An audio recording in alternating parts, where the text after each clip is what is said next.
Hello students, welcome to TDC classes. आज मैं आपके सामने क्लास 12th का सीबीएसई फिजिक्स का सिलेबस लेके आया हूँ, जिसमें कंप्लीट सिलेबस, मार्क्स डिस्ट्रीब्यूशन देखेंगे।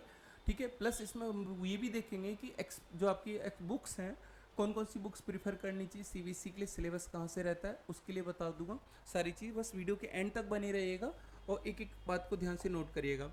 सबसे पहले बात करते हैं, जो फिजिक्स का थ्योरी का आपका 70 मार्क्स का पेपर है, दैट इज 70 मार्क्स का। ठीक है, इसमें यूनिट्स है हमारे पास टोटल, तो उस यूनिट्स की बात करें, पहली यूनिट रहती है इलेक्ट्रोस्टैटिक, जहाँ पे हमें चार्ज के बारे में डिस्कस करना है, इलेक्ट्रिक चार्ज और फील्ड के बारे में। सेकंड चैप्टर होता है as per NCERT electrostatic potential, जहाँ पे पोटेंशियल एनर्जी और पोटेंशियल के बारे में बात करते हैं। फिर कैपेसिटेंस सी के बारे में बात करते हैं। फिर सेकंड चैप्टर आता है current electricity that is I, जिसको हम देखते हैं rate of flow of charge, current electricity की बात करेंगे। थर्ड यूनिट जो रहता है, अच्छा पहले बात करते हैं फर्स्ट और सेकंड यूनिट है, इनका जो वेटेज है वो 16 मार्क्स का रहता है। फर्स्ट और सेकेंड यूनिट से एग्जैक्टली 16 मार्क्स के क्वेश्चन पूछे जाते हैं। इसके बाद बात करूँ नेक्स्ट यूनिट की, यूनिट नंबर 3 4 की बात करूँ, 2 यूनिट नेक्स्ट की बात करूँ, तो यहाँ पे चैप्टर थर्ड यूनिट में मैग्नेट से रिलेटेड जितने भी कंसेप्ट हैं, that is moving charge and magnetism and matter, दोनों चैप्टर मिला के आपका यूनिट थर्ड कंप्लीट होता है। और फिर तो फोर्थ यूनिट में आपके पास 2 चैप्टर हैं, चैप्टर नंबर 6 और 7, that is electromagnetic induction and alternating current. इसका वेटेज रहता है 17 मार्क्स, 16 और 17 आपके पास हो जाता है 33 मार्क्स का। तो किसी को 33 मार्क्स चाहिए तो सिर्फ 2 चैप्टर कर सकते हैं, 2 यूनिट, मतलब 4 यूनिट कर सकते हैं, टोटल चैप्टर 7।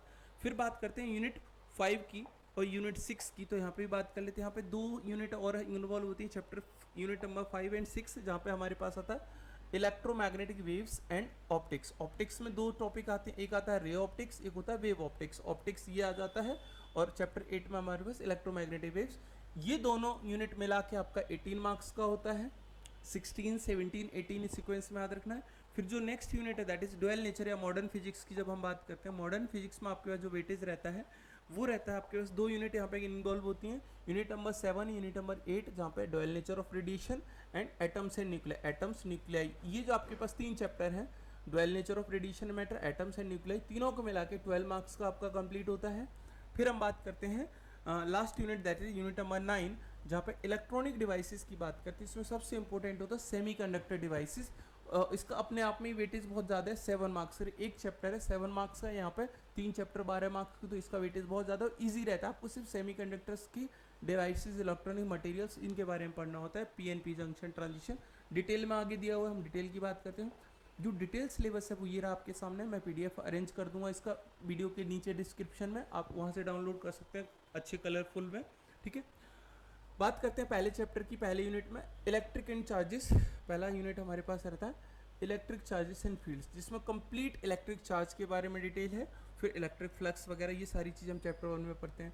दूसरे चैप्टर में हमारे पास है पोटेंशियल के बारे में रिलेटेड, तो ये हम बात करेंगे सेकंड में।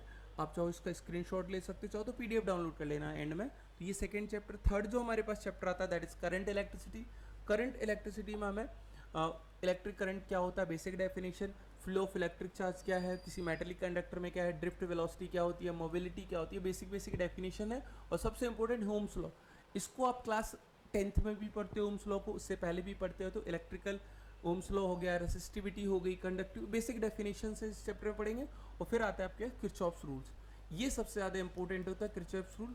इससे आपका डिफिकल्ट कितना भी क्रिटिकल सर्किट होगा वो आसानी से सॉल्व हो जाता है जब भी हम व्हीट स्टोन की ब्रिज से आते हैं करंट इलेक्ट्रिसिटी में। फिर आता है magnetic effects of current and magnetism. ठीक है, तो इसमें हम जब बात करते हैं तो 2 चैप्टर यहाँ पे आते हैं, chapter number 4 and chapter number 5, moving charges and magnetism. इसमें कुछ एक्सपेरिमेंट है वो हमें देखना है। उसके बाद हम बात करते हैं चैप्टर नंबर 5 के अलावा जो यूनिट नंबर 4 है that is electromagnetic induction. Sir electromagnetic अपने आप में बहुत छोटा सा चैप्टर है, फैराडेज लॉज आपको ध्यान से देखने हैं, और ईएमएफ करंट के बारे में पढ़ना होता है। फिर अल्टरनेटिंग करंट की बात करते हैं, तो यहाँ पर अल्टरनेटिंग करंट में क्या क्या वैल्यूज़ होती हैं, आरएमएस वैल्यू, पीक वैल्यू, इनकी values, as well as transformer और जनरेटर की बात करते हैं। ठीक है, नेक्स्ट जो हमारे पास यूनिट आती है यूनिट नंबर 5, यूनिट नंबर 5 की बात कर लेते हैं। यूनिट नंबर 5 में आपके इलेक्ट्रोमैग्नेटिक वेव्स आते हैं, इसमें एक ही चैप्टर है।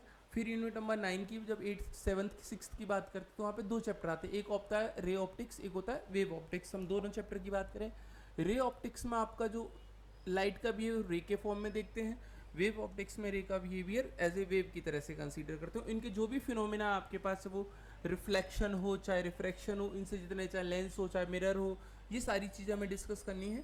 जो डिफ़िकल्ट पार्ट होता है थोड़ा सा वो वेव ऑप्टिक्स होता है, क्योंकि यहाँ पे आपका YDAC यूज़ करते हैं, यंग्स डबल स्लिट एक्सपेरिमेंट वगैरह, YDAC ये सबसे ज़्यादा यहाँ से क्वेश्चन बनते हैं। फ्रिंजेस क्या होती हैं, ये सारा सिलेबस रहता है, आप इस सिलेबस को नोट डाउन भी कर सकते हैं। जितने भी सिंसियर बच्चे हैं सबसे पहले काम क्या करना है, इस सिलेबस का आप चाहो तो प्रिंट आउट निकलवा सकते हो, या फिर इस सिलेबस को आप अपने खुद ऑन हैंड राइटिंग में 1 पेज में 2 पेज में जितने में आ जाए उतना उसको मेंशन करो। जो टॉपिक जैसे जैसे कवर कर रहे हो, मान लो आपने कोहेरेंट सोर्सेज कवर कर लिया तो आप इसको हाईलाइटर से हाईलाइट कर दो। मान लो आपने विड्थ ऑफ सेंट्रल मैक्सिमा ये कवर हो गया, हाईलाइट करो। रेडिएशन पढ़ रहे, रेडिएशन अगर ये चैप्टर कंप्लीट हो, जो जो टॉपिक आपके कवर होते हैं उनको हाईलाइट करते चलो। इससे आपको आइडिया रहेगा कि कौन कौन से चैप्टर हो चुके हैं। एक बार हाईलाइट कर लिया, जब रिवीजन करने जाते हो तो जो टॉपिक आपने एक बार रिवाइज किया उसको सिंगल लाइन से अंडरलाइन कर दो, ठीक है, नीचे बॉटम में। फिर और रिवाइज करते तो उसी जो भी हेडिंग मतलब दूसरी बार रिवाइज करो, तीसरी बार तो उसी लाइन को दोबारा अंडरलाइन करो या उसको ऊपर से अंडरलाइन करो। और ज़्यादा कर तो उसको बॉक्स ब्लॉक में बना दो, बॉक्स में। इस तरह से आप मल्टीपल टाइम्स रिवीजन करके उस सिलेबस पर हाईलाइट कर सकते हो। आपको भी याद रहेगा कितनी बार हम पढ़ चुके हैं। फिर बात करते हैं डुअल नेचर के बाद जो लास्ट आपकी यूनिट आती है, that is sorry atoms and nuclei. उसके बाद लास्ट यूनिट आपकी जो रहती है वो रहती है मॉडर्न फिजिक्स के बाद electronic devices, that is unit number 9। Unit number 9 में जो आपके पास है वो सेमीकंडक्टर डिवाइसेस की बात करते हैं, डिवाइसेस एंड सिंपल सर्किट्स, जिसमें आपके पास क्या रहता है, एनर्जी बैंड्स हमको पढ़ना रहता है। एक्सट्रिंसिक सेमीकंडक्टर क्या होते हैं, PNN टाइप सेमीकंडक्टर क्या है, पी जंक्शन क्या है, reverse bias and forward bias क्या है, application of a junction diode as a rectifier, ये सारी चीज़ें हमें पढ़नी पड़ती हैं। इलेक्ट्रॉनिक डिवाइसेस जो लास्ट यूनिट है 7 मार्क्स का यहाँ से आता है। फिर थोड़ा सा मैं बुक्स के बारे में बताऊँ, जो बुक्स रहती हैं आपके पास उसके बारे में बात कर लेते हैं। जो स्टैंडर्ड बुक्स हैं आपको जो फॉलो करनी है prescribed book as per CBSE board और NCERT, वो आपके पास 2 ही बुक है NCERT की, दैट इज फ्लेक्स, कुछ टॉपिक है physics class 12 part 1 and 2 published by NCERT। 11th class में भी रहता है। अगर आपको सिलेबस के ओरिएंटेशन जाना है, किस लेवल के क्वेश्चन या किस टाइप की थ्योरी पूछी जा सकती है, कैसे क्वेश्चन, तो आपको यहाँ से जाना है। बाकी आप मार्केट में बहुत सारे ऑथर्स की प्राइवेट पब्लिकेशंस की बुक्स भी अवेलेबल हैं, बहुत अच्छी अच्छी बुक्स हैं। मैं पर्टिकुलर किसी पब्लिकेशन का नाम नहीं लूँगा, आप मार्केट में किसी भी एक पब्लिकेशन की अच्छी बुक परचेज कर सकते हैं और उसके PYQ लगा सकते हैं, ठीक है। बाकी आपको बीच बीच में मेरे कुछ वीडियोस आएंगे जहाँ से आपको डिफिकल्ट कंटेंट क्या नज़र आता है, क्या टॉपिक, कोई भी बच्चा जो 12th में पढ़ रहा है अगर उसको लगता है सर पर्टिकुलर टॉपिक समझने में डाउट आ रही है, दिक्कत आ रही है, तो उस टॉपिक का नाम कमेंट में मेंशन करेगा, मैं प्रॉपर तरीके से उस टॉपिक को एक्सप्लेन करूँगा, ठीक है। मिलते हैं नेक्स्ट वीडियो में, और बाकी इसका जो PDF है वो डिस्क्रिप्शन बॉक्स में आपको मिल जाएगा नीचे, वहाँ से डाउनलोड कर सकते हैं।